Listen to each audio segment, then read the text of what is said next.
Hello everyone, welcome to IQ tab. आज हम Indian polity Laxmikant का 6 चैप्टर जो कि है सिटीजनशिप, उसका पार्ट 3 कवर करेंगे।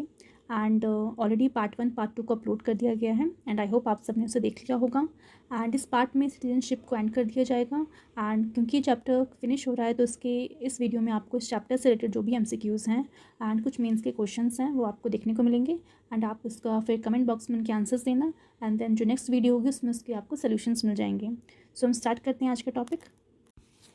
तो पिछली क्लास में पिछली वीडियो में जैसे कि हमने कवर किया था किस तरीके से सिटीजनशिप को एक्वायर करना है, टर्मिनेट करना है, और जो सिटीजनशिप एक्ट 1955 के अकॉर्डिंग कौन कौन से प्रोविजंस थे एक्वायर करने के और सिटीजनशिप को टर्मिनेट करके वो हमने देख लिए थे। एंड फिर हमने सिंगल सिटीजनशिप पढ़ा था एंड उसके रिलेटेड जो भी एक्सेप्शंस थे वो सारे केसेस हमने पढ़ लिए। आज हम देखेंगे overseas citizenship of India basically कौन लोग होते हैं एंड उसके रिलेटेड क्या क्या प्रोविजंस दे रखे हैं कि कौन कौन OCI कार्ड होल्डर बन सकता है, क्या क्या राइट्स उनको दिए जाते हैं और कौन कौन सी चीज़ें हैं जिसको वो बेसिकली OCI कार्ड होल्डर बनने के लिए कर सकते हैं, कौन कौन सी चीज़ें नहीं कर सकते। तो एलिजिबिलिटी क्या क्या है वो सारी चीज़ें हम यहाँ पे डिस्कस करेंगे, ठीक है। तो सबसे पहले हम डिस्कस करते हैं कि किस तरीके से गवर्नमेंट ऑफ इंडिया को ये ध्यान में आया कि हमें OCI नाम का कुछ करना चाहिए। नहीं, ओवरसीज सिटीजन्स जो हमारे रहते हैं, ऑब्वियसली इंडिया का डायस्पोरा बहुत ज़्यादा है क्योंकि इंडिया की पॉपुलेशन काफ़ी ज़्यादा है। तो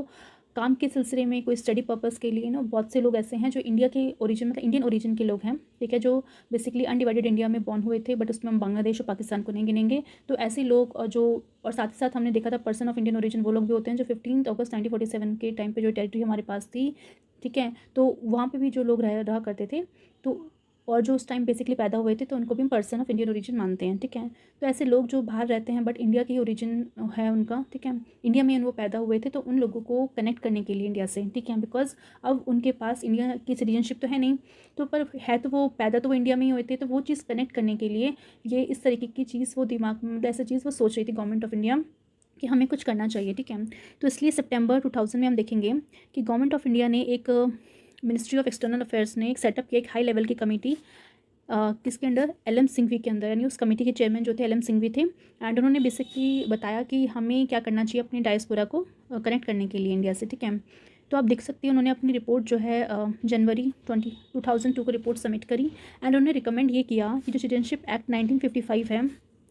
उसमें अमेंड करना ज़रूरी है, बिकॉज उसमें आप देखोगे सिर्फ एक्वाजिशन कैसे करना है, टर्मिनेट करना है और किस किस को मिलेगी सिटीजनशिप, उसके बारे में बस बताया गया है। बट एक्चुअल में जो ओवरसीज सिटीजन ऑफ इंडिया को इस तरह से देने की बात की गई, यानी पर्सन ऑफ इंडियन ओरिजिन्स जो हैं, ठीक है, उनको सिटीजनशिप देने की बात उसमें नहीं की गई है, तो इस चीज़ को ऐड करने के लिए किया गया है, ठीक है। और उन्होंने कहा कि इसमें अमेंडमेंट करके हमें डुअल सिटीजनशिप लानी चाहिए ऐसे पर्सनस के लिए जो इंडियन का ओरिजिन क्या है, इंडिया है, ठीक है। तो फिर उनकी बात को मान लिया गया एंड सिटीजनशिप अमेंडमेंट एक्ट 2003 लेके आए, जहाँ पे उन्होंने यानी सिटीजनशिप अमेंडमेंट एक्ट ये जो लाया गया था उसने 1955 के जो सिटीजनशिप एक्ट था उसे अमेंड किया। अमेंड करने के बाद उसमें प्रोविज़न डाला कि जितने भी ओवरसीज सिटीजन ऑफ इंडिया हैं उनको बेसिकली दिया जाएगा PIO या पर्सन ऑफ इंडियन ओरिजिन का वो सर्टिफिकेट दिया जाएगा। और कितनी कंट्रीज़ को, तो याद रखना है 16, तो यहाँ पे 16 कंट्रीज़ का जिक्र किया गया, यानी ऐसे 16 कंट्रीज़ को उन्होंने चुना उस समय जहाँ पे इंडियंस बेसिकली रह रहे थे, उनको basically overseas citizen of India का जो कार्ड है वो बेसिकली देने की बात की गई थी, ठीक है। बट इसमें आप याद रखना पाकिस्तान और बांग्लादेश को छोड़ दिया गया, यानी ऐसे लोग जो पाकिस्तान या बांग्लादेश में रह रहे हैं उनको ही देने की ज़रूरत नहीं है, ठीक है। तो याद रखना ये दोनों एक्सेप्शन में चल रहे हैं। और साथ ही साथ आप देखोगे इस एक्ट ने कॉमनवेल्थ सिटीजनशिप जो थी उसको बेसिकली ओमिट कर दिया, यानी ख़त्म कर दिया, ठीक है। तो आप देख सकते हैं यहाँ पे। उसके बाद हम देखते हैं सिटीजनशिप अमेंडमेंट एक्ट 2005 फिर से आया, जिसने फिर से सिटीजनशिप एक्ट में अमेंडमेंट किया। एंड इस अमेंडमेंट में आप देख सकते हो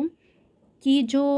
OCI कार्ड है बेसिकली वो ऑल कंट्रीज़ में देने की बात की गई, यानी हमें एक्सपेंड करना होगा। पहले से 16 कंट्रीज़ में जो लोग रह रहे थे उनको देने की बात की गई थी, बट यहाँ पे बोला गया था कि हमें ग्रांट करना है OCI को,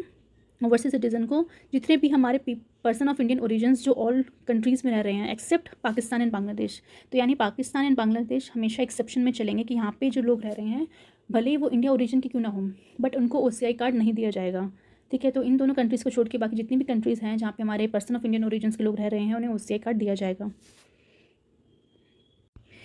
और साथ ही साथ ये भी बोला गया कि जो OCI है यानी ओवरसीज सिटीज़न ऑफ इंडिया जो है, ये एक्चुअली एक डुअल सिटीजनशिप नहीं है। यानी अगर ऐसे लोग जो इंडिया में भले ही पैदा हुए हों बट आज वो इंडिया में नहीं रह रहे हैं, इंडिया से बाहर रह रहे हैं, और जहाँ भी वो रह रहे हैं उन्होंने उस कंट्री की सिटीजनशिप ली है, तो हम ये जो OCI बांट रहे हैं वो एक तरह का उन्हें डुअल सिटीजनशिप नहीं प्रोवाइड करेगा, क्योंकि हमारी कॉन्स्टिट्यूशन में सिंगल सिटीजनशिप ही चलता है। और हमारा आर्टिकल 9 भी बेसिकली इस बात को मानता है कि इंडिया में डुअल सिटीजनशिप नहीं बेसिकली लागू हो सकती। ठीक है, अगर कोई भी पर्सन इंडिया का सिटीजन बनना चाहता है तो उससे पहले उस कंट्री से जहाँ से वो आया उसकी सिटीजनशिप को छोड़ना पड़ेगा। ठीक है, तो जब हम ये चीज़ मान रहे हैं तो हम कैसे OCI को एक तरह का डुअल सिटीजनशिप मान लेंगे? नहीं। तो ये आपको ध्यान में रखना है कि एक तरह का सिर्फ कार्ड था, ये कोई एक सिटीजनशिप का टैग नहीं था जो दिया जा रहा था। ठीक है, तो हमेशा याद रखना कि OCI is not actually dual citizenship नहीं है। ठीक है, फिर हम देखते हैं फिर से एक अमेंडमेंट लेके आया गया, सिटीजनशिप अमेंडमेंट एक्ट 2015। इसमें क्या किया गया कि जो OCI है ओवरसीज सिटीजन ऑफ इंडिया जो बार बार बोला जा रहा था, उसका नाम चेंज करके कार्ड होल्डर कर दिया गया। ठीक है, एंड क्योंकि इसको card overseas citizen of India card holder कर रहे हैं, साथ साथ इसमें दो चीज़ों को मर्ज कर दिया गया, PIO कार्ड स्कीम को और OCI कार्ड स्कीम को। ठीक है, तो अभी हम देखते हैं क्या है ये। तो यहाँ पे बेसिकली मर्ज इस तरीके से किया गया क्योंकि एक्चुअली गवर्नमेंट ना दो स्कीम चला रही थी, एक तो PIO कार्ड स्कीम चला रही थी, person of Indian origin card scheme अलग चल रहा था, और एक OCI कार्ड स्कीम अलग चल रहा था। ठीक है, एंड हम देखेंगे कि जो OCI कार्ड स्कीम है उसमें फैसिलिटीज़ काफ़ी ज़्यादा प्रोवाइड की जा रही थी ऐसे लोगों को जो लोग इंडिया से बाहर रहते हैं, किसी और कंट्री के नागरिक हैं। ठीक है, एंड काफ़ी ज़्यादा पॉपुलर भी यही थी, बिकॉज आप ज़्यादा फैसिलिटीज़ में इस कार्ड में प्रोवाइड करोगे तो फिर लोग पॉपुलर मतलब ज़्यादातर इसी कोई कार्ड स्कीम में अपने आप को रजिस्टर करवाएंगे। तो हुआ भी यही कि OCI काफ़ी ज़्यादा पॉपुलर हो गया, PIO इतना पॉपुलर नहीं हुआ, तो इसलिए गवर्नमेंट ने सोचा कि ना हम OCI कार्ड स्कीम और PIO कार्ड स्कीम को मर्ज कर देते हैं और मर्ज करके क्या बना देंगे, overseas citizen of India card holder. ठीक है, तो बेसिकली यही फिर किया गया कि उन्होंने सिटीजनशिप अमेंडमेंट एक्ट 2015 जो आया गया उससे रिप्लेस कर दिया, जो पहले ओवरसीज सिटीजन ऑफ इंडिया कहा जाता था उसको अब उसका नाम कर दिया गया overseas citizen of India card holder. ठीक है, और उन्होंने ये कहा कि ऐसे लोग जो पहले PIO का पार्ट थे यानी PIO स्कीम के अंडर थे उनको अपना कार्ड को अपग्रेड करवाना पड़ेगा और OCI कार्ड होल्डर में अपना अपना जो है अपग्रेडेशन करवा लें। ठीक है, यानी वो लोग जो पहले PIO का पार्ट थे वो भी अब OCI कार्ड होल्डर का पार्ट बन जाएंगे। तो इस तरीके से चीज़ें आगे चलती रही। तो अब हम देखेंगे कैसे आपको रजिस्ट्रेशन करना है इस OCI कार्ड होल्डर के लिए। ठीक है, तो सेंट्रल गवर्नमेंट ने बेसिकली कहा है कि अगर मान लो किसी भी पर्सन को अगर OCI कार्ड होल्डर का मतलब बेसिकली लेना है तो उन्हें एप्लीकेशन डालना पड़ेगा। ठीक है, एंड एप्लीकेशन में क्या क्या प्रोविजंस फॉलो होने चाहिए ताकि उनको OCI कार्ड होल्डर मिल सके। ठीक है, तो पहला जो पर्सन इस तरह से लेना चाहता है वो अपना फुल एज कैपेसिटी का होना चाहिए, यानी 18 साल से ऊपर का वो होना चाहिए। ठीक है, इसके साथ साथ देखते हैं हम कि अगर 26 जनवरी 1950 को या फिर उससे पहले अगर वो इंडिया का सिटीज़न रहा हो बट बाद में जाके उसने किसी और कंट्री की सिटीजनशिप ले ली हो, तब भी वो जो है बेसिकली OCI कार्ड होल्डर के लिए एलिजिबल हो सकता है। ठीक है, तो मेन चीज़ क्या याद रखनी है कि अभी तो भले वो किसी और कंट्री का सिटीजन है, ठीक है, बट पास्ट में उसे कुछ ना कुछ तो लिंक होगा ना। क्या लिंक होगा कि वो जब हमारा कॉन्स्टिट्यूशन कमेंस हो रहा था उस टाइम पे या तो इंडिया का सिटीजन होना चाहिए, अगर मान लो चलो उस टाइम पे भी नहीं था तो उससे पहले तो वो रहा होगा इंडिया का सिटीजन, क्योंकि वो रहा होगा उसके बाद वो जब उस कंट्री में किसी कंट्री में चले गया होगा तब उसने वहाँ की सिटीजनशिप ले ली होगी। ठीक है, तो उस केस में वो OCI कार्ड होल्डर बन सकता है। अब हम सेकंड देखते हैं, जैसे कि मैंने पहले कहा था कि ऐसा कोई पर्सन जो सिटीजन रहा है किसी और कंट्री का बट वो एलिजिबल है to become the citizen of India at the time of commencement of constitution, तो वो चीज़ मुझे बता रही थी इससे पहले, तो वो सेकंड पॉइंट का था कि भले वो अभी वो किसी और कंट्री का सिटीजन है बट जब हमारा कॉन्स्टिट्यूशन कमेंस हो रहा था उस टाइम भी वो एलिजिबल था हमारा मतलब इंडिया का सिटीजनशिप बनने के लिए, बट उसने वो सिटीजनशिप नहीं ली। ठीक है, क्योंकि वो किसी और कंट्री का सिटीजन था। ठीक है, बट एलिजिबल तो था। एलिजिबल होने का मतलब है वो सारे के सारे क्राइटेरियाज जो हमारे 26 जनवरी 1950 के कमेंसमेंट के टाइम पे किसी पर्सन को सिटीजनशिप ग्रांट करते हैं तो वो सारे क्राइटेरियाज वो फुलफिल करता था। ठीक है, तो हमने वो क्राइटेरियाज ऑलरेडी पार्ट 1 वीडियो में कवर कर चुके हैं कि कोई पर्सन अगर मान लो इंडिया का सिटीजनशिप बनना चाहता है तो उसके क्या क्या क्राइटेरियाज थे। ठीक है, कि उसका पैदा होना, उसके फादर का या फिर ग्रैंड पेरेंट्स का कि वो अनडिवाइडेड इंडिया में पैदा होनी चाहिए, तो मतलब जो भी क्राइटेरियाज थे वो सारे के सारे क्राइटेरियाज को उस समय फुलफिल कर रहा था, बट फिर भी वो किसी और कंट्री का सिटीजन था तो उसने नहीं लिया, तो अब वो OCI कार्ड होल्डर के लिए एलिजिबल है। ठीक है, नेक्स्ट है बेसिकली कि ऐसा पर्सन जो सिटीज़न है किसी और कंट्री का बट वो बिलोंग करता था पहले उस टेरिटरी से जो बेसिकली पार्ट थी इंडिया की आफ्टर 15 अगस्त 1947। ठीक है, यानी 15 अगस्त 1947 को जब हमारा देश आज़ाद हुआ उसके बाद जो टेरिटरी इंडिया का पार्ट बनी उस टेरिटरी का वो पार्ट रहा होगा। ठीक है, तो इसको हम एग्जाम्पल से देखते हैं।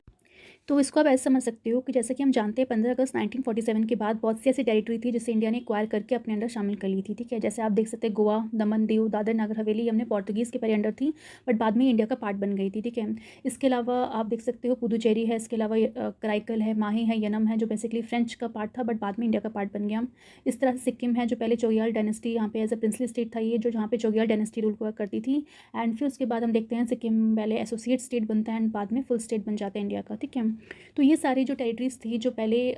मतलब पहले जो है बेसिकली किसी और कंट्री, किसी और रूल के अंदर एडमिनिस्ट्रेशन उसका चलता था, बट बाद में जब 15 अगस्त 1947 के बाद जब हमारा देश आज़ाद हुआ उसके बाद इंडिया का पार्ट बन गई।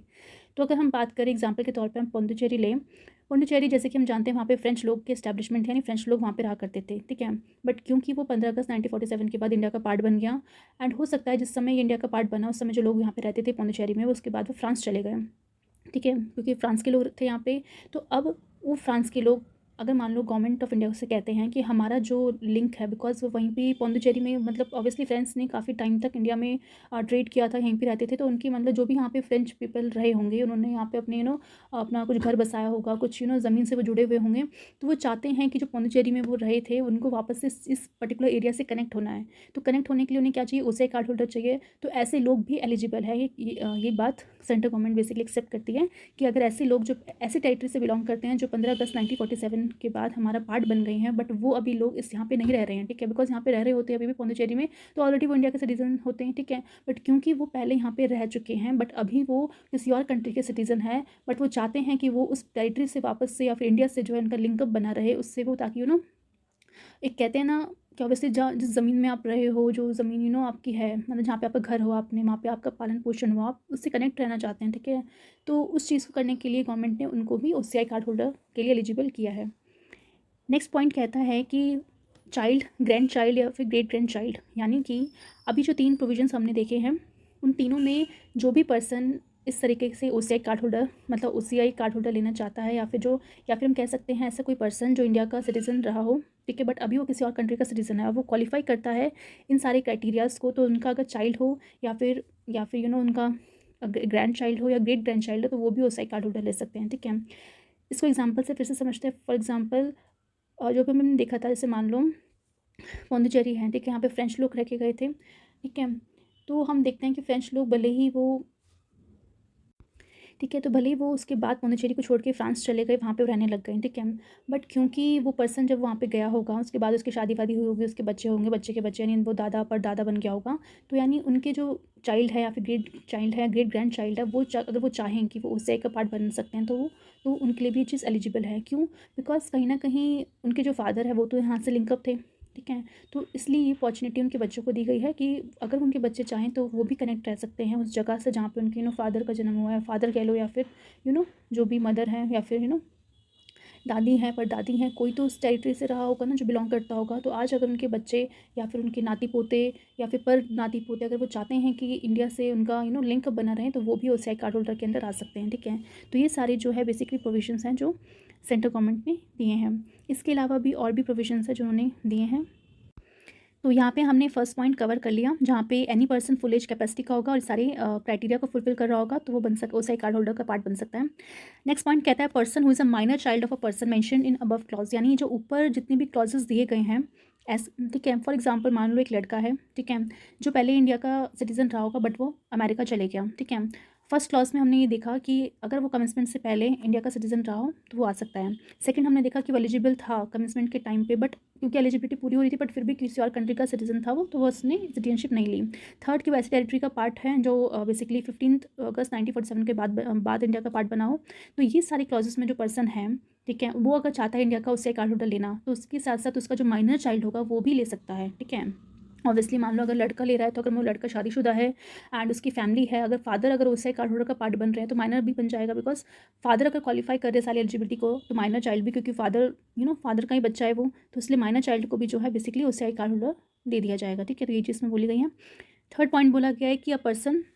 जिसका माइनर चाइल्ड, ठीक है, मतलब मान लो कि ऐसा पर्सन है जिसका एक माइनर चाइल्ड है और जिसके दोनों पेरेंट्स जो है इंडिया के सिटीज़न हैं या फिर उनमें से कोई एक सिटीज़न है, ठीक है, यानी माता पिता या तो दोनों इंडिया के नागरिक हैं या फिर इन दोनों में से कोई एक नागरिक है, तो उनके बच्चे को यानी जो माइनर चाइल्ड है उसको भी जो है उससे कार्ड होल्डर दे सकते हैं, मतलब वो भी पार्ट हो सकता है उससे कार्ड होल्डर का, ठीक है।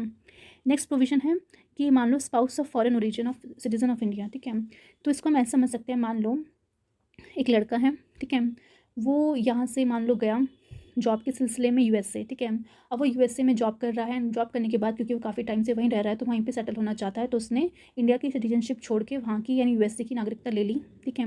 अब क्योंकि उसने नागरिकता ले ली यानी वहीं पे रहेगा, वहाँ पे रहेगा, शादी वादी करेगा, ठीक है। तो जब जब उसने नागरिकता मतलब यूएसए की ले ली, ठीक है, और साथ ही साथ वो एलिजिबल भी है उससे कार्ड होल्डर के, ठीक है, यानी वो पर्सन अब इंडिया का सिटीज़न तो नहीं है, बट क्योंकि वो अब यूएसए का सिटीज़न बन चुका है एंड वो सारे क्राइटेरियाज को फुलफिल करता है जो बेसिकली मेंशन किए गए हैं ऊपर, उसके थ्रू उसने ओसीआई कार्ड होल्डर का पार्ट वो बन गया है। अब वो जब वो वहाँ पे रहेगा, उसने शादी की, ठीक है, शादी करने के बाद जो भी उसकी वाइफ होगी तो वो भी बेसिकली ओसीआई कार्ड होल्डर का पार्ट बन सकती है, बट कंडीशन क्या है कि उनकी शादी को कम से कम 2 साल होने चाहिए, ठीक है, यानी उन दोनों की शादी के 2 साल होने के बाद उसकी वाइफ भी अप्लाई कर सकती है ओसीआई कार्ड होल्डर के लिए, ठीक है, बिकॉज हस्बैंड है तो वाइफ को भी मिल सकती है फैसिलिटी। और ऐसा नहीं है मतलब कि हस्बैंड मतलब सिमिलरली लड़की का केस भी, अगर मान लो कोई लड़की है जो इंडिया में थी एंड इंडिया से बाहर वो पढ़ने गई एंड वहाँ पे उसने मतलब अपना सिटीजनशिप अमेरिका की ले ली एंड सिमिलरली उसे कार्ड होल्डर बन गई है, वहाँ पे जाके उसने शादी की किसी अमेरिकन लड़के से एंड उसे कार्ड होल्डर का पार्ट, वो लड़की थी तो लड़का भी बन जाएगा, बट कंडीशन क्या है कि 2 साल उनकी शादी को पहले हो जाए एंड उसके बाद वो जो उसका पार्टनर है वो अप्लाई कर सकता है उसे कार्ड होल्डर के लिए, ठीक है। अब ये सारे प्रोविज़न जो हमने ऊपर डिस्कस कर लिए, ठीक है, कि any person full age capacity का माइनर चाइल्ड को देने की बात की गई, या फिर दोनों पेरेंट्स अगर सिटीजन हो या फिर स्पाउस जो है उसको मिल सकता है, तो ये सारे के सारे प्रोविज़न अप्लाई होंगे हर एक कंट्रीज़ में, ठीक है, जहाँ जहाँ पे वो हमारे देश के जो लोग हैं रह रहे हैं, एक्सेप्ट पाकिस्तान एंड बांग्लादेश, ठीक है। तो यानी कि पाकिस्तान एंड बांग्लादेश को अभी भी एक्सेप्शन में रखा गया है एंड इसके अलावा सेंट्रल गवर्नमेंट के पास बेसिकली पावर है कि ज़रूर नहीं है सिर्फ यही दोनों कंट्री रहेगी, इसके अलावा कोई और भी कंट्री इन फ्यूचर में चाहे तो सेंट्रल गवर्नमेंट एक्सेप्शन में डाल सकता है, ठीक है, यानी कल को अगर मान लो चाइना के साथ हमारा बहुत ज़्यादा इतना तगड़ा वॉर हो जाता है या फिर इतनी ज़्यादा हो जाती है, तो इंडिया मतलब सेंट्रल गवर्नमेंट चाहे तो चाइना में भी एक्सेप्शन लगा सकता है कि चाइना में जो आज इंडिया ओरिजिन के लोग रह रहे हैं उनको बेसिकली हम ओसीआई कार्ड होल्डर का पार्ट नहीं बनाएंगे, ठीक है। तो यानी अभी के लिए कौन है, सिर्फ पाकिस्तान और बांग्लादेश ऐसी दो कंट्री है जहाँ पे भले ही आज इंडियन ओरिजिन के लोग रह रहे हों बट उनको अभी ओसीआई कार्ड होल्डर का पार्ट नहीं बनाया गया है, ठीक है। इसके अलावा पूरे वर्ल्ड में जहाँ जहाँ हमारे इंडियंस रह रहे हैं वो हमारे ओसीआई कार्ड होल्डर का पार्ट है, बट वो कंडीशन क्या है कि सारी कंडीशन को वो फुलफिल कर रहे हों तभी जाके उनको ओसीआई कार्ड होल्डर का पार्ट माना जाएगा। नेक्स्ट पॉइंट है कि सेंट्रल गवर्नमेंट जो है बेसिकली स्पेसिफाई करेगी डेट, ठीक है, और उस डेट मतलब डेट को स्पेसिफाई करेगी किस डेट से बेसिकली वो person OCI card holder basically बन सकता है, ठीक है, तो डेट कब मेंशन किया जाएगा सेंट्रल गवर्नमेंट के द्वारा, ठीक है। नेक्स्ट है कि सेंट्रल गवर्नमेंट चाहे तो अगर मान लो कोई पर्सन ऐसा है जो ऊपर दी हुई कोई भी कंडीशन को फुलफिल नहीं कर पा रहा है बट फिर भी वो चाहता है कि इंडिया का वो ओसीआई का पार्ट बने, तो सेंट्रल गवर्नमेंट जो है बेसिकली कुछ स्पेशल सर्कमस्टांसेस में ही ऐसा कर सकती है कि अगर कंडीशंस फुलफिल नहीं होती तो भी उसको ओसीआई कार्ड होल्डर का पार्ट बना सकती हैं, ठीक है। बट कुछ स्पेशल सर्कमस्टांसेस मैंने कुछ ऐसा उसने काम किया हो कि सरकार को लगे कि नहीं ये हमारे देश के लिए उसने काफ़ी अच्छा काम किया है तो इसको बेसिकली कार्ड होल्डर देना ज़रूरी है, ठीक है। तो वो सरकार की डिस्क्रिप्शनरी में है, डिस्क्रिप्शनरी पावर में है कि वो किसको किस बेसिस पे वो चुनते हैं, ठीक है। अदरवाइज़ आपको ये जिनको भी उसे कार्ड होल्डर चाहिए उनको ये कंडीशंस फुलफिल करनी पड़ेंगी। नेक्स्ट हम देखते हैं क्या क्या राइट्स दिए गए। अब हमने इतनी बातें कर ली कि कौन कौन एलिजिबल है, ठीक है। अब मेन चीज़ है ओसीआई में फ़ायदे क्या हैं कि लोग इसकी तरफ इतने ज़्यादा आकर्षित हो जाते हैं कि इनको चाहिए चाहिए, ठीक है। तो क्या ऐसे राइट्स हैं जो overseas citizen of India card holder को दिए गए हैं, तो हम पहले उनकी बात करते हैं। तो सबसे पहले हम बात करते हैं कि कौन कौन से राइट्स दिए जाएंगे, वो डिपेंड करता है सेंट्रल गवर्नमेंट ने क्या क्या स्पेसिफाई किया, यानी सेंट्रल गवर्नमेंट के ऊपर है कि वो कौन कौन से राइट्स उन्हें स्पेसिफाई करते वही उन्हें मिलेंगे, ठीक है। अब मेन चीज़ हम डिस्कस करेंगे कौन कौन से राइट्स उन्हें नहीं दिए गए हैं, ठीक है। अगर आपको पता चल जाए कौन कौन से नहीं दिए गए तो इसलिए अंडरस्टूड है कि कौन कौन से उनके पास हैं। तो यानी कुछ ऐसे राइट्स हैं जो सिर्फ हमारे इंडिया के सिटीजन्स के लिए हैं, वो ओसीआई यानी ओवरसीज सिटीजन ऑफ इंडिया को नहीं दिए गए हैं। सबसे पहले हम राइट की बात करते हैं, वो है right to equality of opportunity in the matters of public employment. Obviously जो भी पब्लिक एम्प्लॉयमेंट है, गवर्नमेंट्स की जॉब है, वो हमारे इंडिया के सिटीजन्स के लिए हैं। इसमें कोई भी पर्सन जो बाहर के सिटीजन है इंडिया का, भले वो ओसीआई कार्ड होल्डर क्यों ना हो, बट उसको अपॉर्चुनिटी नहीं दी जाएगी, ठीक है। सेकंड है प्रेसिडेंट का इलेक्शन, ठीक है, यानी कोई भी पर्सन ओसीआई का कार्ड होल्डर भले है बट वो प्रेसिडेंट नहीं बन सकता, यानी प्रेसिडेंट के इलेक्शन के लिए एलिजिबल नहीं है, ठीक है। सिमिलरली वाइस प्रेसिडेंट के लिए भी नहीं है। साथ ही साथ जज बनने के लिए, चाहे सुप्रीम कोर्ट का जज हो, हाई कोर्ट का जज हो, उसमें भी उसकी अपॉइंटमेंट नहीं मिल सकती, बिकॉज ये ऐसी जॉब्स हैं जहाँ पे इंडिया का सिटीजन होना, यानी देखा जाता है जब भी आप इनको देखोगे, इनके बारे में पढ़ोगे, तो सबसे पहली रिक्वायरमेंट यही लिखी गई है कि जो भी पर्सन प्राइम मिनिस्टर हो या प्रेसिडेंट हो, जज बनना चाहता है, तो पहले सबसे पहला क्राइटेरिया यही है कि वो सिटीज़न होना चाहिए इंडिया का, ठीक है। बट क्योंकि हम जानते हैं कि जो ओसीआई कार्ड होल्डर है वो इंडिया के सिटीज़न तो बिल्कुल नहीं है, भले उन्हें कार्ड मिल रखा है ताकि वो इंडिया से कनेक्ट रह सके, बट इसका मतलब ये बिल्कुल नहीं है कि वो इंडिया का सिटीज़न बन चुके हैं, ठीक है। अभी भी वो उन्हीं कंट्री के सिटीज़न है जिस कंट्री का वो पार्ट है, ठीक है। तो इसलिए वो इन चीज़ों के लिए एलिजिबल नहीं है, चाहे वो प्रेसिडेंट का पोजीशन हो, वाइस प्रेसिडेंट हो, या फिर जज हो सुप्रीम कोर्ट के या फिर हाई कोर्ट के। साथ ही साथ वोटर के तौर पे भी, यानी वोट भी नहीं दे सकते हैं वो, ठीक है। इसके अलावा कोई भी मेंबर बनना हो, जैसे काउंसिल ऑफ स्टेट्स का, ठीक है, तो वो भी नहीं बन सकते। इसके अलावा स्टेट लेजिस्लेटिव असेंबली हो या स्टेट लेजिस्लेटिव काउंसिल है, उसका भी मेंबर नहीं बन सकते, यानी एमपी एमएलए वगैरह कुछ नहीं बन सकते, ठीक है। और साथ ही साथ पब्लिक सर्विसेज हो गया, उसमें भी अपॉइंटमेंट इनका पॉसिबल नहीं है, ठीक है, या फिर ऐसी कोई भी पोस्ट जो कनेक्टेड है यूनियन से या फिर स्टेट से, मतलब यूनियन से जो भी पोस्ट हो गई, स्टेट से लेकर जो भी पोस्ट हो गई, उन सभी पोस्ट में एलिजिबल नहीं है। बट एक चीज़ जो है इसमें कही गई है वो ये है कि अगर मान लो सेंट्रल गवर्नमेंट ने चाहा, स्पेसिफाई कर दिया कि ये पर्टिकुलर पर्सन, ठीक है, इसमें ऐसी कुछ खास बातें हैं या फिर जो भी सेंट्रल गवर्नमेंट को लगेगा तो वो स्पेसिफाई कर सकते हैं कि इस पर्टिकुलर पोस्ट में ये पर्सन बैठ सकता है। ठीक है, तो ऑल्दो ऐसी कोई पावर, ऐसे कोई राइट बेसिकली नहीं दिए गए हैं, तो पर सेंट्रल गवर्नमेंट के ऊपर ही डिपेंड करता है कि वो इन फ्यूचर में चाहे तो कुछ ऐसे पर्सन्स को किसी पर्टिकुलर पोस्ट के लिए, सर्विस के लिए लोकेट कर सकती हैं, भले ही वो इंडियन सिटीजन ना हो, उससे कार्ड होल्डर हो, तो उसको स्पेसिफाई कर सकती हैं। बट अभी तक तो ऐसा कुछ किया नहीं गया है। नेक्स्ट पॉइंट है कि अभी हमने बात की कि ओवर सिटीजन ऑफ इंडिया का कार्ड कैसे ले सकते हैं। अब कार्ड लेने के तरीके तो पता चल गए, बट कार्ड को अगर रिनंसिएशन करना है, मतलब अगर छोड़ना है, अगर कोई पर्सन चाहता है कि उसे कार्ड होल्डर का पार्ट नहीं बनना, तो कैसे वो कर सकता है। ठीक है,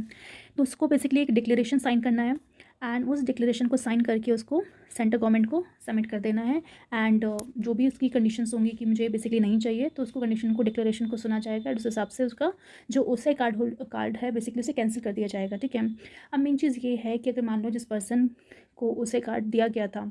अगर मान लो उस पर्सन के बेसिस पे उसकी वाइफ को भी दिया गया होगा, ठीक है, जैसे कि अपने एग्जांपल पे बात की थी, अगर मान लो कोई लड़का अमेरिका में रह रहा है और वो ओसीआई कार्ड होल्डर का पार्ट है, और अगर वो शादी करता है तो शादी के 2 साल बाद उसकी वाइफ भी एलिजिबल है ओसीआई कार्ड होल्डर के लिए। साथ ही साथ अगर उसका कोई बच्चा हुआ होगा तो वो माइनर चाइल्ड भी एलिजिबल है। ठीक है, तो यानी उसकी वाइफ को भी मिला उसके तहत और उसके बच्चे को भी मिला। बट अब जब वो लड़का नहीं चाहता ओसीआई कार्ड होल्डर का पार्ट बनना, तो जैसे ही वो अपनी इस कार्ड को कैंसिल आउट करेगा तो उसकी वाइफ का भी हो जाएगा ऑटोमेटिकली और उसके बच्चे का भी हो जाएगा। ठीक है, तो नहीं, ये चीज़ ध्यान में रखनी पड़ेगी कि अगर फादर की वजह से अगर वाइफ को मिल रहा है तो वाइफ का भी कार्ड कैंसिल होगा और उसके बच्चे का भी। सिमिलरली अगर मान लो कोई लड़की थी, उस लड़की को उसे कार्ड होल्डर मिला बट वो कैंसिल कर रही है, तो उसके हस्बैंड का भी कैंसिल हो जाएगा और उसका जो बच्चा है उसका भी कैंसिल आउट हो जाएगा। ठीक है, नेक्स्ट हम देखेंगे कि क्या ऐसी कंडीशंस हैं जहाँ पे सेंट्रल गवर्नमेंट जो है खुद से कैंसिल आउट कर सकती है उस पर्सन का उसे कार्ड। ठीक है, अगर मान लो उस पर्सन ने कुछ ऐसे काम कर दिए इन फ्यूचर, तो उसका उसे कार्ड जो है कैंसिल कर सकती है गवर्नमेंट। तो क्या क्या कंडीशंस हैं? पहला, और ये कंडीशन आप देखोगे सेम अप्लाई होती है उन पर्सनस में भी जो बेसिकली इंडिया का सिटीजन बनने के लिए सिटीजनशिप लेते हैं। ठीक है, तो वही सेम कंडीशन आपको यहाँ पे भी देखने को मिलेगी। पहला, अगर मान लो उसने ओसीआई कार्ड जो है किसी फ्रॉड तरीके से लिया है, यानी अपनी फॉल्स रिप्रेजेंटेशन करी है, मटेरियल्स जो भी अपने डॉक्यूमेंट्स दिए हैं वो सही नहीं है, तो उस बेसिस में उसको कार्ड कैंसिल कर सकती है गवर्नमेंट। दूसरा कि उसने कॉन्स्टिट्यूशन के प्रति जो है डिसअफेक्शन शो किया है, ठीक है, लॉयल्टी नहीं रखी है उनको, मतलब कॉन्स्टिट्यूशन को कुछ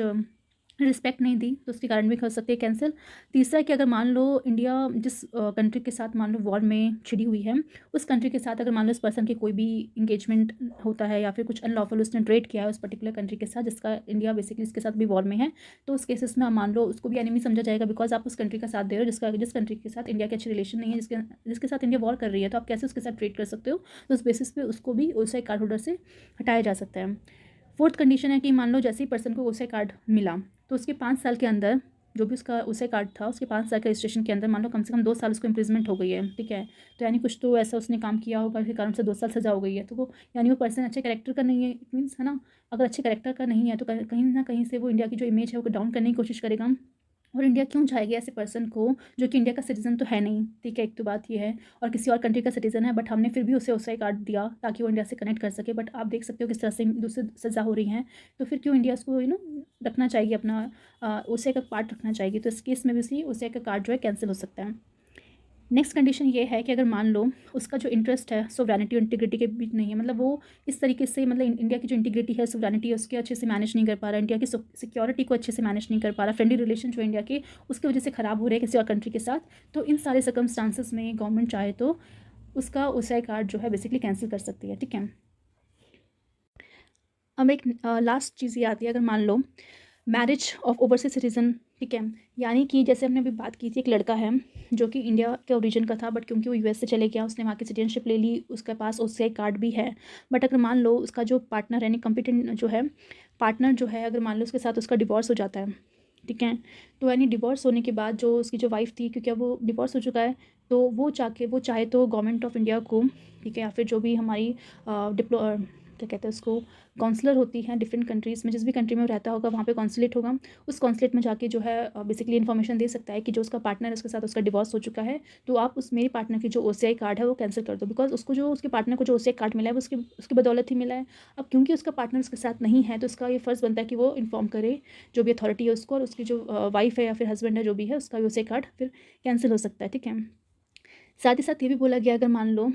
डिवोर्स नहीं हुआ, बट अगर मान लो उसकी जो वाइफ है, इन केस ऑफ अगर लड़का है उसकी जो कोई वाइफ है, उसके मान लो कोई और रिलेशंस निकल के आ गए या फिर किसी और के साथ वो इंगेज हैं। सिमिलरली अगर लड़की के केस में हम देख सकते हैं कि कोई लड़की इंडियन थी एंड उसका हस्बैंड किसी और के साथ रिलेशनशिप है, तो वो चाहे तो इस बेसिस पे भी जो है अपने हस्बैंड का उससे कार्ड कैंसिल करवा सकती है कि अब भाई हमारा कोई रिलेशन नहीं है उसके साथ, तो आप उसका कार्ड कैंसिल कर दो। सिमिलरली अगर लड़का है तो अपनी वाइफ के बिहाफ में कह के कि भाई मेरी वाइफ अब मेरे साथ नहीं है बिकॉज के कुछ रिलेशंस कहीं और चल रहे हैं, तो आप उसका कार्ड कैंसिल कर दो। तो इन बेसिस पे जो है आप देख सकते हो उसे कार्ड को कैंसिल किया जा सकता है। ठीक है, तो यहाँ पे हमने बेसिकली सब चीज़ें देख ली। अब मेन चीज़ हमारा रहता है कि जो NRI है और PIO यानी पर्सन ऑफ इंडियन ओरिजिन है, उससे उनमें एक्चुअली डिफरेंस क्या है। ठीक है, डिफरेंस इन द बेसिस कि उन्हें क्या क्या ऐसे राइट्स है जो NRI को मिलते हैं। NRI बेसिकली जो नॉन रेजिडेंट होता है इंडिया का, जो कि इंडिया का सिटीजन होता है एक्चुअल में। ठीक है, तो क्या ऐसे राइट्स हैं जो उनको NRI को मिले हैं बाकी सबको नहीं मिले, तो वो जो एक तरह का कंपैरिजन है वो अब हम देखेंगे। ठीक है, सो सबसे पहले हम बात करेंगे NRI की एंड उसके बाद हम बात करेंगे PIO person of Indian origin and then हम देखेंगे OCI का, यानी जिनके पास ओवरसीज सिटीजन कार्ड होल्डर होते हैं वो। ठीक है, तो NRI की हम बात करते हैं।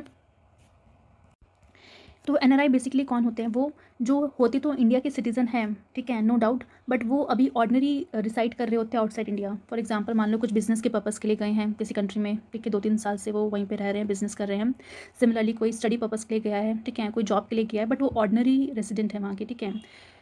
बट उनके पास इंडिया का पासपोर्ट है। किसी भी कंट्री का पासपोर्ट होना ये बेसिकली दिखाता है कि आप उस कंट्री के सिटीजन हो। ठीक है, तो यानी नो डाउट कि NRI बेसिकली कौन होते हैं, इंडिया के सिटीजन ही होते हैं, बट वो ऑर्डिनरी रिसाइड कर रहे होते हैं आउटसाइड इंडिया। नेक्स्ट एक सारे के सारे बेनिफिट्स उन्हें मिलते हैं जो हमारे इंडियन सिटीजन के पास होते हैं, ऑब्वियसली क्योंकि वो इंडिया के सिटीजन हैं, तो इसलिए वो सारे बेनिफिट्स उन्हें मिलेंगे जो इंडिया के सिटीजन को मिलते हैं। ठीक है, साथ ही साथ वो सभी चीज़ें जो गवर्नमेंट ऑफ इंडिया ने टाइम टू टाइम नोटिफाई की हैं वो सारे राइट्स भी उन्हें मिलेंगे। साथ ही साथ इन्हें कोई भी वीज़ा की ज़रूरत नहीं है इंडिया को विजिट करने के लिए। ठीक है, यानी वो जब चाहे इंडिया को विजिट कर सकते हैं, वीज़ा की रिक्वायरमेंट नहीं है। साथ ही साथ इन्हें अपने आप को रजिस्टर नहीं करना है किसी भी लोकल पुलिस अथॉरिटी में इंडिया में। ठीक है, तो अभी हम देखेंगे PIO और OCI में किस तरह के प्रोविजंस देखने को मिलते हैं कि जब वो आएंगे तो उन्हें किस तरीके से लोकल अथॉरिटी को इन्फॉर्म करना पड़ेगा कि वो अभी इंडिया में रह रहे हैं। ठीक है, बट इनको क्योंकि इंडिया के सिटीज़न हैं इसलिए इनको कोई भी ऐसी रिक्वायरमेंट नहीं है कि उन्हें लोकल अथॉरिटी को इन्फॉर्म करना पड़े। इसके अलावा ये सारी की सारी एक्टिविटीज़ कर सकते हैं, यानी इंडिया में कोई भी चीज़ है उसका पार्ट बन सकते हैं, जैसे वोट करना हो, वोटिंग भी दे सकते हैं, मतलब सारे के सारे राइट्स इनके पास हैं, और क्योंकि वो इंडिया का सिटीज़न है ही। ठीक है, तो ये हमने देख लिया NRI के बारे में। अब हम बात करते हैं PIO people of Indian origin. ठीक है, PIO की बात करते हैं तो PIO बेसिकली ऐसे पर्सन होते हैं जो कि ऐसा कोई पर्सन या फिर उनके कोई भी एंसेस्टर जो इंडिया का पार्ट हो इन द पास्ट में, एंड अभी वो फिलहाल के लिए किसी और कंट्री की सिटीजनशिप उनके पास है, यानी किसी और कंट्री का पासपोर्ट वो होल्ड कर रहे हैं। ठीक है, तो उनको हम पर्सन ऑफ इंडियन ओरिजिन्स बोलेंगे, यानी वो अनडिवाइडेड इंडिया का पार्ट थे, वहाँ पे उनका जन्म हुआ, बट उसके बाद वो किसी और कंट्री में चले गए, वो उस कंट्री का वो सिटीज़न है। ठीक है, अब क्या बेनिफिट उन्हें मिलेंगे, तो कोई ऐसा स्पेसिफिक बेनिफिट नहीं है उन्हें, जो जैसे NRI को सारे बेनिफिट्स मिलते हैं तो इनका कुछ स्पेसिफाई नहीं है कौन कौन से बेनिफिट मिलते हैं। बस ये है कि ऑब्वियसली इनको वीज़ा की ज़रूरत है इंडिया को विजिट करना है, तो क्योंकि इंडिया के सिटीज़न नहीं है इसलिए इनको वीज़ा की ज़रूरत पड़ेगी। और साथ ही साथ अगर मान लो ये अगर 180 दिन से ज़्यादा अगर इंडिया में स्टे कर रहे हैं तो इन्हें लोकल अथॉरिटी को इन्फॉर्म करना पड़ेगा। जो भी जिस जहाँ पे भी वो रह रहे हैं उसके आसपास जो भी पुलिस की अथॉरिटी है, लोकल अथॉरिटी, वहाँ पे जाकर इन्हें इन्फॉर्म करना पड़ेगा कि इस पर्पज़ के लिए वो रह रहे हैं। ठीक है, नेक्स्ट है कौन कौन सी एक्टिविटीज़ वो यहाँ पे इंडिया में परफॉर्म कर सकते हैं। तो जो भी वीज़ा जिस हिसाब से उन्हें वीज़ा मिला है, ऑब्वियसली जब वीज़ा मिलता है तो आपसे पूछा जाता है कि क्या काम आपको है, तो जो भी जिस टाइप का वीज़ा उन्हें मिला होगा उस टाइप के अकॉर्डिंग वो एक्टिविटी परफॉर्म कर सकते हैं। नेक्स्ट हमने ये भी प्रोविज़न देखा था कि जहाँ पे कॉन्स्टिट्यूशन एक्ट ऑफ 1955 ने ये बेसिकली एक अपॉर्चुनिटी देता है कि अगर मान लो इनको अगर इंडिया का सिटीज़न बनना है, क्योंकि अभी ये किसी और कंट्री का सिटीज़न है, बट अगर ये चाहते हैं इंडिया का सिटीज़न बनना तो इन्हें बेसिकली 7 ईयर्स तक इंडिया में रहना पड़ेगा, उसके बाद अपनी एप्लीकेशन जो है सेंट्रल गवर्नमेंट को देनी पड़ेगी, फिर उस हिसाब से उन्हें इंडिया का सिटीजनशिप मिल सकती है। ठीक है, तो ये भी बेसिकली क्राइटेरिया इनके लिए रखा हुआ है। नेक्स्ट हम बात करते हैं OCI की। ठीक है, तो OCI में सबसे पहले हम देखेंगे कि ये कौन होते हैं। ठीक है, तो हमने ऑलरेडी डिस्कस कर लिया, ये ऐसे लोग हैं जो कि इंडिया का मतलब इंडिया के सिटीज़न पास्ट में रहे होंगे, बट उसके बाद जब हमारा कॉन्स्टिट्यूशन कमेंसमेंट हुआ उसके बाद उससे बाद में या फिर कह लो कि उससे पहले ही वो किसी और कंट्री में रहने लगकर वहाँ की सिटीजनशिप ले ली है। ठीक है, बट उनके पास वो हर एक क्राइटेरिया था, यहाँ पे वो पूरी एलिजिबिलिटी थी कि वो सिटीज़न बन सकते हैं इंडिया के। ठीक है, बट अभी क्योंकि किसी और कंट्री का पार्ट है, किसी और कंट्री के सिटीज़न है, बट वो OCI का पार्ट बनना चाहते हैं। ठीक है, तो ये सारी चीज़ें हमने पढ़ ली हैं। तो यहाँ पे आप देख सकते हैं कि कौन कौन से एलिजिबल है रजिस्ट्रेशन करने के लिए OCI कार्ड को लेने के लिए, तो वो सारी कंडीशन हमने अभी डिस्कस करी है।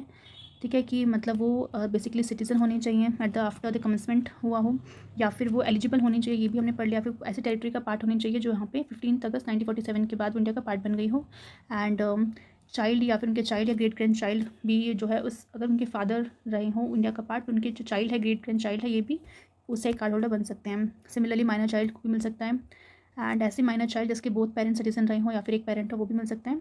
और साथ ही साथ जो स्पाउस की बात हमने की थी वो भी, ठीक है। अब मेन चीज़ है eligible person apply online. Obviously जिसको भी OCI कार्ड होल्डर चाहिए उसे मतलब ऑनलाइन रजिस्ट्रेशन करवाना पड़ेगा, ठीक है।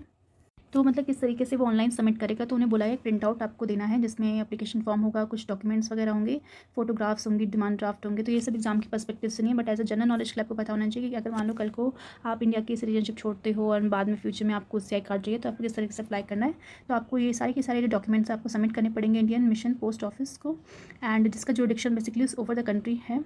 जहाँ पे एप्लीकेंट बेसिकली सिटीजन है, ठीक है, वहाँ का। अगर मान लो उसने वहाँ की सिटीजनशिप छोड़ दी है तो वो अभी जहाँ पे ऑर्डिनरी रेजिडेंट की तरह रह रहा है तो वहाँ का जो भी इंडियन मिशन या फिर पोस्ट ऑफिस जो भी होगा वहाँ पे उसको सबमिट करेगा। तो ये बात हुई अगर मान लो वो जो पर्सन है अभी वो उस कंट्री में, जिस कंट्री का वो भी है वहीं पे वो रह रहा है, तब वहाँ पे उसे किस तरह सबमिट करने हैं, ठीक है। अब बात करते हैं अगर मान लो वो जिसको वो अप्लाई करना है उससे वो भी इंडिया में ही रिसाइड कर रहा है, तो प्रिंट आउट निकाल के देना पड़ेगा, जो भी डॉक्यूमेंट्स वगैरह वो सबमिट करने पड़ेंगे यहाँ पे किसको, FRRO को। तो यानी इंडिया में अगर वो करना चाहते हैं तो इंडिया में किसको, कौन से अथॉरिटी को सबमिट करना है, फॉरेनर्स रीजनल रजिस्ट्रेशन ऑफिसर को, ठीक है। जो भी इसके जुरिडिक्शन में आता है उन सबको, उसके अंदर जुरिडिक्शन के अंदर आता है तो वहाँ पर उनको जाकर सबमिट करना है। तो कौन कौन से लोग एलिजिबल है ये हमने ऑलरेडी देख लिया है, पाकिस्तान, बांग्लादेश, इन सबको छोड़ के। इसके अलावा वो और ऐसी कंट्री जो से आगे जाके गवर्नमेंट, सेंट्रल गवर्नमेंट अगर नोटिफाई करती है कि इस पर्टिकुलर कंट्री को भी एक्सक्लूड किया जाता है तो वो उन्हें छोड़ के बाकी, मतलब वो लोग इनएलिजिबल है, एंड उन्हें छोड़ के बाकी सभी कंट्री के लोग जो एलिजिबल है उससे कार्ड होल्डर के लिए, ठीक है। अब क्या क्या बेनिफिट मिलते हैं ये एक मेन चीज़ है कि क्यों बेसिकली जो लोग हैं वो OCI कार्ड के लिए इतना ज़्यादा उतावले होते हैं, क्यों बेसिकली चाहिए, ऐसा क्या है जो उन्हें मिलता है, ठीक है। तो वो हम देखेंगे। तो सबसे पहला बेनिफिट की अगर हम बात करें तो मल्टीपल एंट्री उनको अलाउड है, यानी ऐसा कोई पर्सन जो OCI कार्ड होल्डर है, ठीक है, तो मल्टीपल एंट्री कर सकता है। मतलब वो चाहे तो लैंड के थ्रू, सी के थ्रू, एयर के थ्रू, कहीं से भी जो है एंट्री ले सकता है। लाइफ लॉन्ग वीज़ा उससे मिल सकता है, किसी भी पर्पज़ के लिए वो इंडिया में विजिट कर सकता है, तो उससे कोई रोकने वाला नहीं है। बट एक चीज़ है कि अगर मान लो रिसर्च पर्पज़ से वो इंडिया में आ रहा है तो उससे सबसे पहले आके यहाँ पे अपनी जो भी इन्फॉर्मेशन है या फिर एप्लीकेशन है एक बार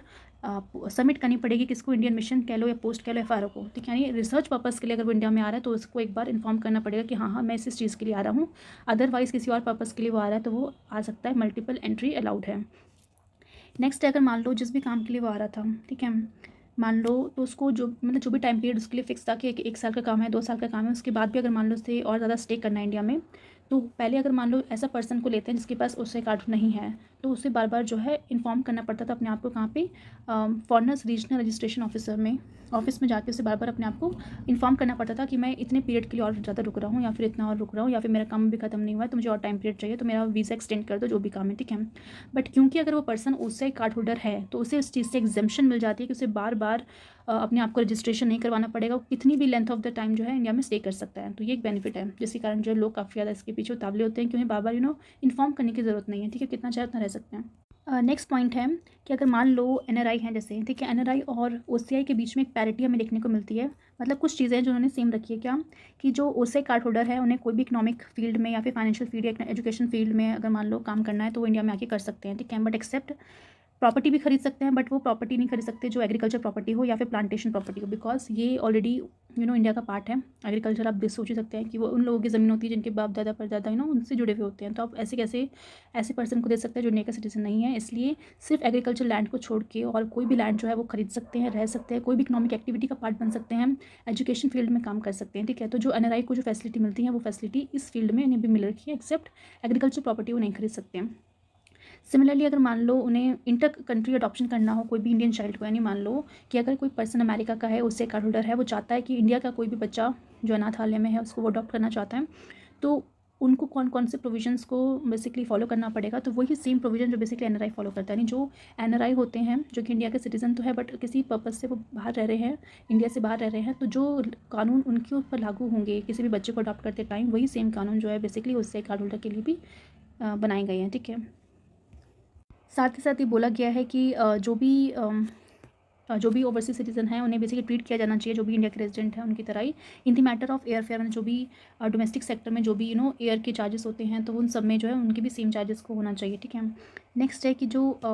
ओवरसीज सिटीजन होते हैं, ठीक है, उनको basically shall have charge the same entry fee, ठीक है। ऑब्वियसली जो डोमेस्टिक इंडियन विजिटर, जो हम जैसे लोग हैं जो इंडिया के सिटीजन हैं, जो हमसे जितनी फ़ीस चार्ज की जाती है जब हम विजिट करते हैं कोई भी नेशनल पार्क या फिर वाइल्ड लाइफ सेंचुरी, तो जो फीस हमारे लिए रखी होती है वही सेम फीस उनको भी अप्लाई की जाती है। जबकि हम देखते हैं कि जब आप ऐसी जगहों पर जाते हो जो नेशनल इंपॉर्टेंट प्लेस होता है, वहाँ पे इंडियंस के लिए अलग होता है और फॉरनर्स के लिए अलग प्राइस होता है। तो यहाँ पे ये जो OCI है तो ये भी फॉरनर, बट क्योंकि इनके पास OCI कार्ड होल्डर हैंगे तो इनको भी फीस वही पे करनी पड़ेगी जो इंडिया के नागरिक पे करते हैं। एज अ फॉरनर उनको ट्रीट नहीं किया जाएगा उस टाइम पे। एंड यही चीज़ फिर से रिपीट की गई है कि एंट्री फीस जो होती है, चाहे नेशनल मोनूमेंट हो, हिस्टोरिकल साइट हो, म्यूजियम हो, उन सब में जो है आपको सेम ही देखने को मिलेगा। इसके हिसाब से कुछ ऐसे प्रोफेशंस हैं इंडिया में जहाँ पे वो बेसिकली प्रोफेशन उनके उसमें अवेलेबल है, उनको वो कर सकते हैं इंडिया में आके। डॉक्टर, डेंटिस्ट बनना, नर्स, फार्मासिस्ट, एडवोकेट बनना, आर्किटेक्ट बनना, चार्टर अकाउंटेंट है, या फिर all India pre medical test में अपेयर होना, ठीक है। या फिर इसके अलावा कोई ऐसे टेस्ट जो जहाँ पे बेसिकली वो एलिजिबल है फॉर एडमिशन के लिए, या फिर जो भी प्रोविजन उस पर्टिकुलर एक्ट में जो भी मेंशन किए होंगे उसके में एलिजिबल है वो तो बन सकते हैं, ठीक है। मेन चीज़ है कि स्टेट गवर्नमेंट बेसिकली इंश्योर करेगी कि जो भी OCI कार्ड होल्डर है जिन्होंने अपना रजिस्ट्रेशन करवाया उनको कुछ बुकलेट वगैरह मिल जाए, कुछ आइडेंटिफिकेशन कुछ ऐसा होना चाहिए ना उनके पास, तो वो चीज़ इंश्योर करेगी कि उनके पास वो है या नहीं, ठीक है, जो भी एफिडेविट देना है, ठीक है, वगैरह वगैरह। अब मेन चीज़ क्या है कि जैसे कि हमने NRI के केस में देखा था कि उसे वीज़ा की ज़रूरत नहीं है बार बार इंडिया में आने की, ठीक है। तो NRI को ज़रूरत नहीं है वीज़ा की, बट PIO यानी पर्सन ऑफ इंडियन ओरिजिन को वीज़ा चाहिए, ठीक है। बट OCI को आप देखोगे कि उन्हें वीज़ा की ज़रूरत नहीं है। तो यानी यहाँ पे आप देख सकते हैं कि NRI को और OCI को एक ही जैसे ट्रीट किया जा रहा है, ठीक है, क्योंकि यहाँ पे भी इन्हें वीज़ा की ज़रूरत नहीं है। साथ ही साथ इन्हें भी जो है लोकल पुलिस अथॉरिटी में कोई भी रजिस्टर करने की ज़रूरत नहीं है। अगर मान लो कुछ और ज़्यादा टाइम इंडिया में स्टे करना चाहते हैं, ठीक है, तो उन्हें बार बार पुलिस ऑफिस में जाके अपने आप को रजिस्टर नहीं करना, इन्फॉर्मेशन नहीं देनी, ठीक है। सारी की सारी एक्टिविटीज़ ये परफॉर्म कर सकते हैं जैसे NRI कर सकते हैं, बट एक्सेप्ट किसको छोड़ के कि जब भी रिसर्च वर्क करेंगे इंडिया में आके तो उनको पहले क्या करना पड़ेगा, FRO को एप्लीकेशन देनी पड़ेगी। जैसे ही उन्हें परमिशन मिल जाती है तब वो रिसर्च वर्क कर सकते हैं। इसके अलावा कोई और एक्टिविटीज़ करना चाहते हैं तो वो बिना किसी एप्लीकेशन के देने से पहले वो कर सकते हैं। उसके लिए कुछ आपको प्रायर अप्रूवल लेने की ज़रूरत नहीं है, ठीक है। इसके अलावा ऐसे जो लोग OCI कार्ड होल्डर है, क्या उनके पास ये अपॉर्चुनिटी है कि वो अगर इंडिया का सिटीजन बनना चाहें, तो यस, ये भी चीज़ हमने डिस्कस करी है कि सिटीजनशिप एक्ट 1955 के तहत अगर कोई पर्सन 5 साल से OCI कार्ड होल्डर है, ठीक है, और साथ ही साथ वो पिछले 12 महीने से इंडिया में रह रहा है, तो वो एलिजिबल है कि वो इंडिया का सिटीजन बन सकता है, ठीक है। तो ये ऑलरेडी हमने बेसिकली डिस्कस किया था जब हम एक्वाइजेशन मतलब कैसे सिटीजनशिप एक्वायर करनी है उसका हमने डिस्कस किया था, ठीक है। तो यहाँ पे जाके कंपैरिजन जो है बेसिकली ख़त्म होता है। एंड आई होप आपको ये सारे फीचर्स समझ में आए हों। इसमें ज़्यादा कुछ खास नहीं है, बस आपकी जो जनरल नॉलेज के लिए आपको पता होना चाहिए कि बेसिकली NRI और PI और OCI में क्या डिफरेंस है, ठीक है। तो यहाँ पे जाके आपका ये चैप्टर फाइनली फिनिश होता है। एंड इस चैप्टर से रिलेटेड जो भी MCQs हैं वो हम डिस्कस करते हैं और मेंस के जो भी क्वेश्चंस हैं। तो फर्स्ट क्वेश्चन है आपका कि इन स्टेटमेंट को आपको देखना है और बताना है कि कौन सा इसमें करेक्ट है, ठीक है। कि एक पर्सन जिसका बॉर्न हुआ है 26 जनवरी 1951 में रंगून में, एंड उसकी फादर जो है वो सिटीज़न है इंडिया के by birth eight the time of his birth, ठीक है। जब वो पैदा हुआ था तो उसके फादर जो है इंडिया के सिटीजन थे। क्या उस बेसिस पे उसके जो बेटे हैं उसको इंडिया का सिटीजनशिप मिलता है बाई डिसेंट या नहीं मिल सकता, ठीक है। सेकेंड पॉइंट है कि पर्सन जो बॉर्न हुआ है 1 जुलाई 1988 को इन ईटानगर में, जिसकी मदर बेसिकली सिटीजन इंडिया की at the time of his birth, but father उसके सिटीजन नहीं है, and it is deemed to be citizen of India बनना चाहता है उसका बच्चा बाय बर्थ। तो उस केस में क्या चीज़ बेसिकली सही है नहीं है बतानी है, तो कौन सा स्टेटमेंट सही है आपको बताना है। सेकंड क्वेश्चन है कि अंडर द सिटीजनशिप एक्ट 1955 कौन सी ऐसी कंडीशंस है जो पर्सन बेसिकली सिटीजन बन सकता है, यानी जब कॉन्स्टिट्यूशन सिटीजनशिप एक्ट 1955 के अकॉर्डिंग कौन कौन सी कंडीशन के बेसिस पे कोई भी पर्सन इंडिया का सिटीजन बन सकता है वो बताना है, ठीक है। पहला है बाय बर्थ, दूसरा है डिसेंट, रजिस्ट्रेशन, नेशनलाइजेशन और इनकॉर्पोरेशन टेरिटरी। तो इनमें से कौन सा सही है वो बताना है आपको, ठीक, करेक्ट बताना है। थर्ड क्वेश्चन है कि which of among the following has the power to regulate the right to citizenship in India, यानी इंडिया में सिटीजनशिप रेगुलेट करने के लिए पावर किसको दी गई है, कैबिनेट को, पार्लियामेंट को, सुप्रीम कोर्ट को या लॉ कमीशन को, ठीक है। नेक्स्ट क्वेश्चन है कि आपको लिस्ट 1 और लिस्ट 2 दे रखा है, जो पर्टिकुलर राइट है उसको उनके आर्टिकल के साथ मैच करना है। जैसे right of citizenship certain person who has migrated into India from Pakistan से माइग्रेट करके आया उनके लिए कौन सा है, ऐसा पर्सन जो वॉलंटरी एक्वायर करना चाहता है citizenship foreign state not to be citizen. And third है citizenship at the commencement of the constitution. And चौथा है right of citizen at certain migration to Pakistan, ठीक है। तो ये पर्टिकुलर प्रोविजन है सिटीजनशिप से रिलेटेड और ये पर्टिकुलर राइट आर्टिकल से आपको इस पर मैच करना है कौन सा सही है, ठीक है। तो कोड्स नीचे दे रखे हैं, उस कोड के हिसाब से आपको उसको मैच करना है। फिफ्थ क्वेश्चन है who among the following is not eligible, तो कौन सा पर्सन एलिजिबल नहीं है रजिस्टर करने के लिए अपने आप को as a overseas citizen of India, ठीक है, याद रखना। अकॉर्डिंग टू किसके अकॉर्डिंग, सिटीजनशिप अमेंडमेंट एक्ट 2015, यानी जो भी अमेंडमेंट आई थी सिटीजनशिप एक्ट में, उस अमेंडमेंट के तहत कौन सा पर्सन एलिजिबल नहीं है वो बताना है, ठीक है। तो आप इसमें से देख लेना कोई एक स्टेटमेंट बेसिकली एलिजिबल नहीं है बतानी है। नेक्स्ट है हमारे मेंस क्वेश्चन। तो मेंस के क्वेश्चन हम देखते हैं। सबसे पहला क्वेश्चन बोला गया है कि सिटीजनशिप अमेंडमेंट एक्ट आपने 2019 का देखा ही होगा जब आया था, तो कितना ज़्यादा इसमें प्रोटेस्ट देखने को मिला था, क्योंकि बहुत से लोग मानते थे कि इस तरह का एक्ट आने से जो इक्वालिटी है हमारी में, जो फंडामेंटल राइट मिला हुआ है, एक राइट टू इक्वालिटी, वो कहीं ना कहीं हार्म होती है। तो कहीं ना कहीं आपका क्वेश्चन देखोगे इन सब में सेम पूछा गया है, बट कहने का जो मेन पर्पस है, क्योंकि देखो पहले क्वेश्चन में पूछा गया है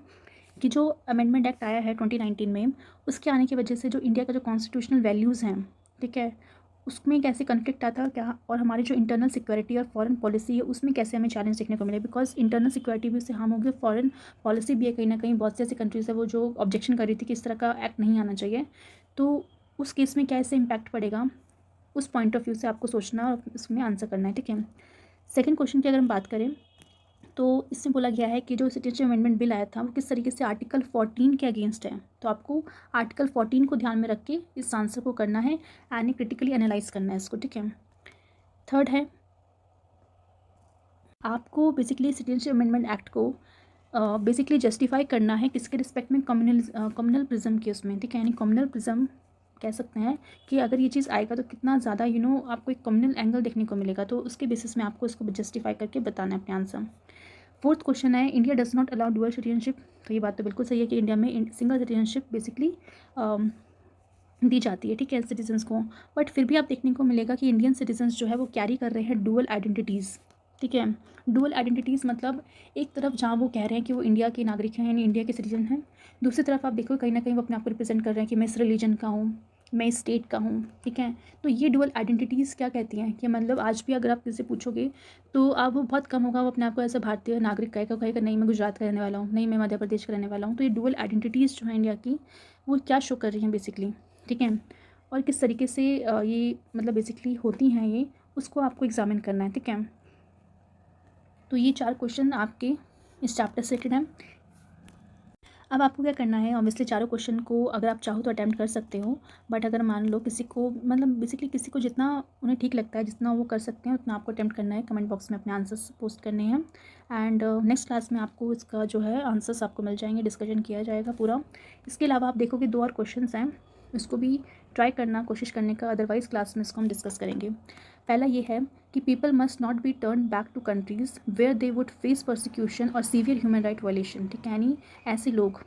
ठीक है, जो ऐसी कंट्रीज से आए हैं जहाँ पे उनके साथ उनके परसिक्यूशन होता था, ठीक है, उन्हें मारा जाता था, पीटा जाता था, उनकी ह्यूमन राइट्स का वायलेशन किया जाता था, उन लोगों को आप वापस उनकी कंट्री पे नहीं भेज सकते बिकॉज वापस वो जाएंगे तो वही सब चीज़ें वो फेस करेंगे। तो इस केस में इंडिया बेसिकली कैसे काम करेगा,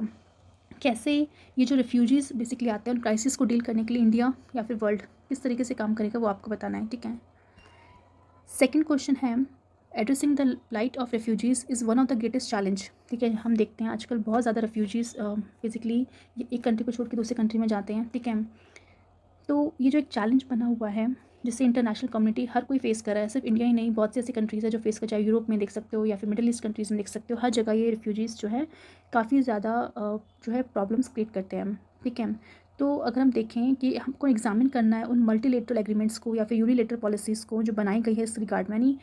आपको बताना है कि कौन कौन सी ऐसी पॉलिसीज़ हैं या फिर कौन कौन से एग्रीमेंट हैं जो सेटेड बनाए गए हैं कि कैसे हमें इनको टैकल डाउन करना है। तो आपको और साथ ही साथ आपको इसमें बताना है कि कैसे ये ग्लोबल रिफ्यूजी पॉलिसीज़ की हमें ज़रूरत है। ऑब्वियसली आप देखोगे बहुत सी ऐसी कंट्री हैं जिन्होंने अपनी खुद की पॉलिसी बनाई है कि कैसे उन्हें रिफ्यूजी को टैकल करना है, सिमिलरली इंटरनेशनल लॉज भी हैं, बट एक ग्लोबल रिफ्यूजी पॉलिसी अभी तक नहीं बन पाई है जो बेसिकली कहा जाए कि जहाँ पे सब लोग सहमति दिखाएं और उस पर्टिकुलर प्रोविजन को जो भी ग्लोबल पॉलिसी में लिखा होगा सब लोग उसे फॉलो करें। तो इस तरह की पॉलिसी अभी तक नहीं आई है और आपकी ध्यान में कैसे उसे लाया जाना चाहिए, क्या नीड है उसकी, वो आपको कमेंट करना है इसके ऊपर, ठीक है। तो ये प्रैक्टिस के लिए है, जितना हो सके आप अटैम्प्ट करने की कोशिश करना, अदरवाइज़ क्लास में इसको डिस्कस किया जाएगा। सो आज के लिए बस इतना ही है। इस चैप्टर से जो भी PDF है आपको टेलीग्राम में जो IQ टैप ऑफिशियल है वहाँ पे जाके आपको मिल जाएगा एंड